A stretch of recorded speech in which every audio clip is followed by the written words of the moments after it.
नमस्कार, मैं रविरंजन नीले और आप देख रहे हैं एडीआर मीडिया बिहार। बिहार में इन दिनों चुनाव होना है, ऐसे में सरगर्मी बढ़ा हुआ है। तमाम राजनीतिक दल अपने अपने तरीके से वोटरों को रिझाने में लगे हुए हैं।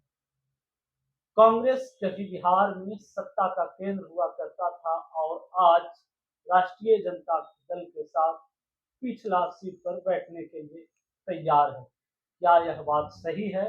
इसी विषय पे आज चर्चा करेंगे। भारतीय राष्ट्रीय कांग्रेस अल्पसंख्यक प्रकोष्ठ के कद्दावर नेता, मगध के युवा, एक चेहरा, उभरते हुए राजनीतिक चेहरा कह सकते हैं, जिनका पहचान मगध में अलग ही है और भारतीय राष्ट्रीय कांग्रेस पार्टी में अल्पसंख्यक प्रकोष्ठ के प्रदेश उपाध्यक्ष के पद पर है और इनका नाम हुआ कमर खान उर्फ अयूब अली खां और बांकुर के पूर्व जिला पार्षद भी रहे। स्वागत है आपका एडीआर मीडिया में। बहुत बहुत शुक्रिया आपका। बिहार में चुनाव होना है, अभी इसके पहले आप महागठबंधन के तमाम लोग वोटर अधिकार यात्रा निकाले। क्या आपने वोटर अधिकार से कुछ पाया? निश्चित तौर से आप देख सकते हैं कि जिस तरह से हम लोग वोटर अधिकार यात्रा माननीय राहुल गांधी के नेतृत्व में और महागठबंधन के तमाम लीडर जिस तरह से सासाराम से यात्रा शुरू हुई और मगध की धरती पे औरंगाबाद, आपको गया, नवादा होते हुए बिहार के अन्य जिलों में भ्रमण किया। और आप देख सकते हैं कि जिस तरह से एक शुरुआत हुई थी, आप कह सकते हैं कि भारत जोड़ो यात्रा के बाद राहुल गांधी जी की ये जो यात्रा है वो बहुत सफल यात्रा रही। निश्चित तौर से जो वोट की चोरी हो रही थी और आप ये कह सकते हैं कि महाराष्ट्र चुनाव पे राहुल गांधी जी लगातार सवाल उठा रहे थे, लेकिन कोई भी लोग उस तरह से उनकी आवाज को सुनने को लेकर के और समर्थन नहीं बन रहा था। लेकिन माननीय नेता हमारे राहुल गांधी जी सड़क से लेकर सदन तक जिस तरह से वोट को जो चोरी हो रहा है और उसका जो अलग अलग तरीका है चोरी करने का, उसको उन्होंने बिहार में दिखाया। आप निश्चित तौर से कह सकते हैं कि एसआईआर जब बिहार में हुआ तो बिहार में एक कम समय में वोट को जोड़ना और वोट को हटाना, ये दोनों काम को हर चुनाव के पहले कराया जा सकता था।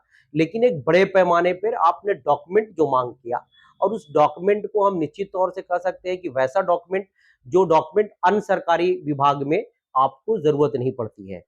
निश्चित तौर से आपने जब से आधार कार्ड आपने लॉन्च किया तो आपने तमाम डॉक्यूमेंट को ताक पे रख दिया और फिर आप इस तरह की बात जब वोटर आईडी कार्ड आप वेरिफिकेशन करने लगे तो ये कहीं ना कहीं चुनाव से पहले बिहार में एक बड़ा खेल होने वाला था।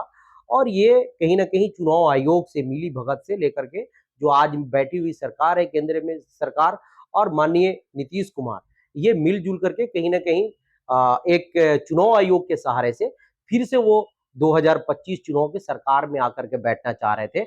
हम निश्चित तौर कर सकते हैं कि राहुल गांधी ने वो जो ये गुप्त ढंग से कर रहे थे उसको उन्होंने पोल खोला और ये आज हर कोने कोने से हर एक नौजवान, हर एक बूढ़े व्यक्ति, हर एक छात्र, किसान, नौजवान जो है वो कहीं से भी आवाज आज देखेंगे तो बुलंद हो रहा है, वोट चोर गद्दी छोड़। आप नारा तो लगा रहे थे कि वोट चोर गद्दी छोड़। राहुल गांधी ने प्रेजेंटेशन के माध्यम से, चाहे कर्नाटक का चुनाव हो या जिस चीज का भी जिक्र किया, महाराष्ट्र चुनाव, जी और एक दिन पहले ही यानी कि कल उन्होंने एक प्रेस कॉन्फ्रेंस की जिसपे भी उन्होंने सवाल उठाया। मुद्दा ये है कि जिस तरह से राहुल गांधी के स्वभाव में वोटर अधिकार यात्रा कर रहे थे, तो गांव के गांव लोग उतर कर लोग सड़क पे आ रहे थे और उनको देखने के लिए लोग आतुर हो रहे थे। सवाल यह है, क्या आने वाले चुनाव में जिस तरह से भीड़ इकट्ठा हो रही थी, क्या वोट में तब्दील हो पाएगा? 100% हम ये कह सकते हैं कि ये जो यात्रा है और जिस तरह से वोट चोर का पुलिंदा खोला गया है और लगातार हमारे माननीय नेता राहुल गांधी ने, जैसा आपने कहा कि कल भी उन्होंने प्रेस कॉन्फ्रेंस में एविडेंस के साथ उन्होंने कहा कि मैं कोई भी बात अब बिना प्रूफ के मैं किसी मंच पे नहीं आ रहा हूं। मैं अगर बोल रहा हूं चुनाव आयोग के खिलाफ कि ये गलत हुआ है तो मैं उसका पूरा प्रूफ दूंगा। और ये निश्चित तौर से आप कह सकते हैं कि जब अभी आप वोट की बात कर रहे हैं, एक एक कोने कोने से आवाज आने लगी। अमित शाह जी की सभा में भी आपने उन्होंने कहा कि राहुल बाबा अभी आए, घूम के गए, क्या कर रहे थे, क्या लोगों ने कहा। उन्हीं के सभा में उन्हीं के लोग बैठ के उन्हीं को आवाज में जवाब देते हुए कहा कि उन्होंने वोट चोर गद्दी छोड़ कहा। कैसा उनका चेहरा हो गया था। तो ये हम कह सकते हैं। काला झंडा भी राहुल गांधी को दिखाया गया था जब आए थे।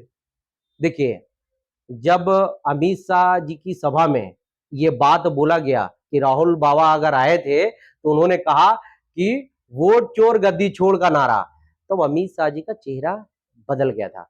लेकिन हमारे माननीय नेता राहुल गांधी जी को जब लोगों ने, बीजेपी के कार्यकर्ताओं ने जब उन्हें काला झंडा दिखाया तो उनका चेहरा नहीं बदला, वो मुस्कुराए, उनसे वेलकम किया, उनको फ्लाइंग किस दिया, चॉकलेट शेयर किया और उन्होंने कहा कि मैं आपके लिए ही बिहार में घूम रहा हूं। और वो कहीं ना कहीं हमारे नेता से मोटिवेट हो गए।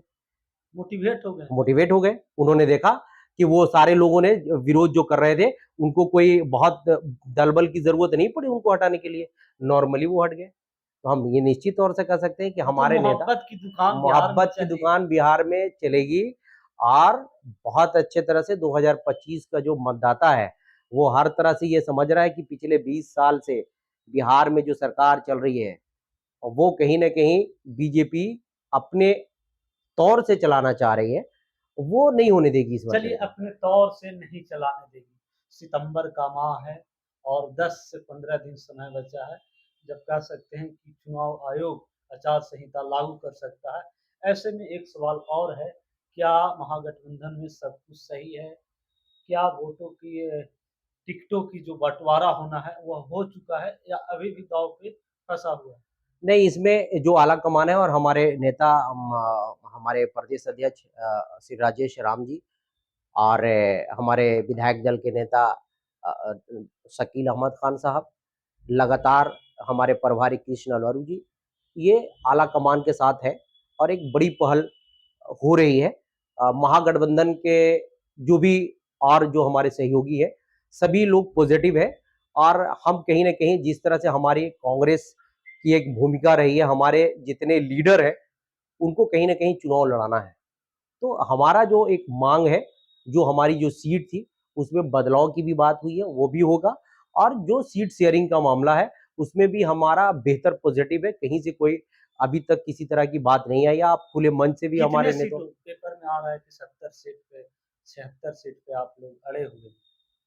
अभी तक का ये जो भी बात आया है हम ये कह सकते हैं कि आला कमान ने कहीं कोई सीट की लेकर के बात उन्होंने नंबर पे नहीं किया, लेकिन उन्होंने कहा है कि निश्चित तौर से जो हम चुनाव लड़े थे उस उतनी सीट पे भी हम चुनाव लड़ेंगे और नंबर नहीं बताया उन्होंने। ये कहा है कि हम सम्मानजनक हमारे लीडर जो अलग अलग क्षेत्र में है वो चुनाव लड़ेंगे, क्योंकि हमारा जो अभी जो माननीय नेता हमारे राहुल गांधी जी ने कहा कि हम जो है वो सभी को लेकर के चलेंगे, जिसका जितना अधिकार है, जितना जिसका संख्या है, जितना उसको हम उस अधिकार पे करेंगे। तो हमारा जो बिहार में जो है वो हम हर हाल में जो हमारे नेता है कृष्ण अलवरू जी परवारी हैं, उन्होंने कहा है कि हम जो है वो एक सम्मानजनक सीट लेंगे ताकि मेरा जो है वो दलित भी चुनाव लड़े, हमारा जो है वो अल्पसंख्यक भी चुनाव लड़े, हमारे अति पिछड़ा समाज से भी लोग चुनाव लड़े।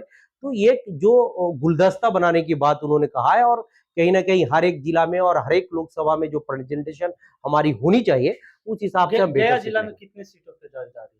निश्चित तौर से गया जिला में पिछले बार हम लोगों ने 3 सीट लिया था और इस बार हमारे जो मैं, क्योंकि मैं यहाँ से दिल्ली तक मीटिंग में बैठा हूँ और बहुत सारी बात हुई है, उसमें अभी तक ये बात आई है सामने कि हम लोग जो है वो इस तरह से चुनाव लड़ाएंगे कि दलित और मुस्लिम को भी सीट दिया जाए।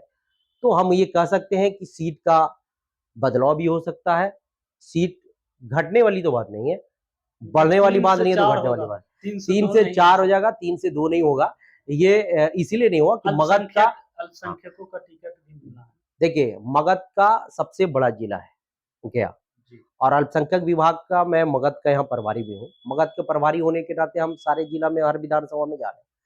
तो मगध का एक बड़ा चेहरा जो हमारे प्रदेश अध्यक्ष जनाब उमैर खान साहब है, भारत जोड़ो यात्री रहे, राहुल गांधी जी के साथ कदम से कदम मिला करके पूरे भारत में वो घूमे और उसके बाद झारखंड के बगल में प्रदेश में उनको प्रभारी बनाया गया। उन्होंने वहां कमेटी को एक सशक्त और मजबूत बनाया। उसके बाद वो इमरान, हमारे जो राष्ट्रीय अध्यक्ष है अल्पसंख्यक विभाग के राज्यसभा सांसद इमरान प्रतापगढ़ी जी की एक मजबूत टीम में वो आप कह सकते हैं कि कोर कमेटी 10-11 लोग की कमेटी में वो सबसे अहम माने जाते हैं और बिहार प्रदेश की उनकी बड़ी जिम्मेवारी है उन पे अल्पसंख्यकों को और एक गोलाबंद करने का। जिस तरह का भी माहौल है प्रशांत किशोर, एमआईएम और तमाम लोगों के बीच में एक माहौल जो उन्होंने क्रिएट किया है और जिस तरह से कांग्रेस को उन्होंने पूरे बिहार के हर एक जिला में घूम करके और अल्पसंख्यकों को जोड़ने का काम किया। नहीं, तो हम लेकिन लोग कह सकते अल्पसंख्यक हैं वोटर तो माना जाता है कि कांग्रेस के साथ।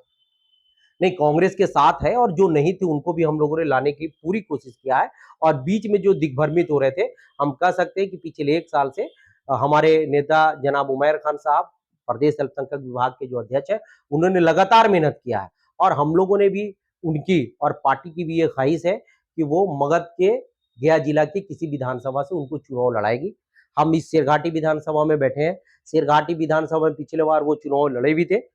अच्छी मार्जिन उन्होंने अपने बल पे लाया है और हम कह सकते हैं कि शेरघाटी है या दूसरा विधानसभा भी कोई भी मतलब विधानसभा से उन्हें चुनाव मतलब लड़ाने की बात प्रबल दावेदार हैं और चुनाव लड़ सकते हैं।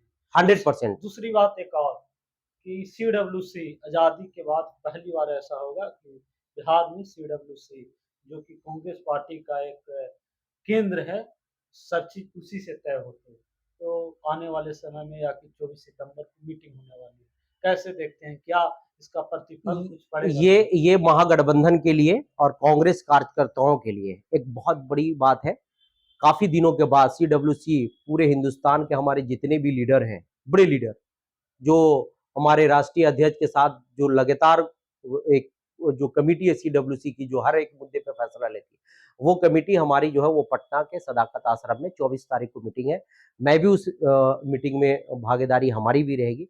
मैं भी वहाँ एज ए मेंबर वहाँ पे जो है बिहार प्रदेश के प्रदेश का अल्पसंख्यक विभाग का उपाध्यक्ष होने के नाते मैं भी उस मीटिंग में शामिल रहूंगा। तो ये एक बहुत बड़ी बात है और कांग्रेस जिस तरह से अभी मुखर रूप से बिहार को लेकर के जितना चिंतित है क्योंकि उसे पता है कि आने वाला जो दिन है वो बिहार में अगर कांग्रेस अगर इस बार अगर मेहनत नहीं की और इस बार कांग्रेस अगर यहाँ बिहार के आवाम की आवाज को अगर नहीं उठाया उनके लिए नहीं लड़ाई लड़ा तो ये आने वाला दिन बहुत बुरा होने वाला है।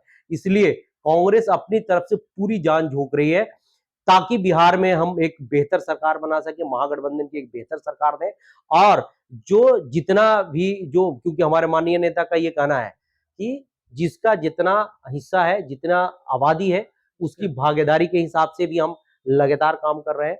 तो निश्चित तौर से एक जो 24 तारीख की मीटिंग रहेगी, वो बहुत ही सशक्त और मजबूत रहेगी।